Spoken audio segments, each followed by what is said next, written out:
ఈ యొక్క కానుకల్ని మర్చిపోకుండా ముందులో సమర్పించుకోవాలి.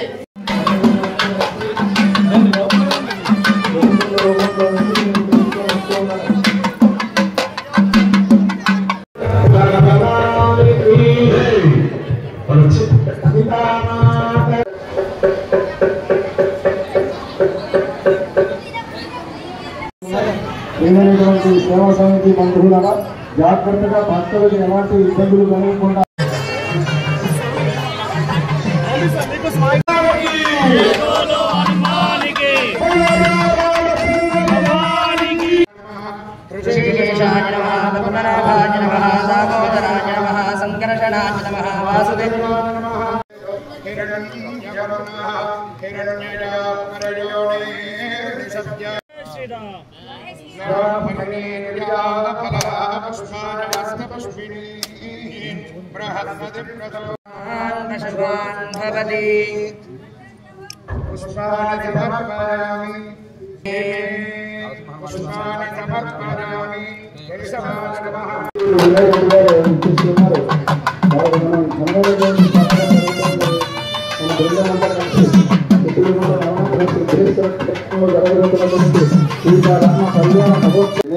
నడుస్తూ ఉన్నారు. వారు వెనక వచ్చినటువంటి వారు బృందానికి అందరికీ కూడా అర్చక స్వాములైనటువంటి ఘనపాటి కృష్ణ ఎదురుగడ ఘనపాటి వేదాంతం గోపి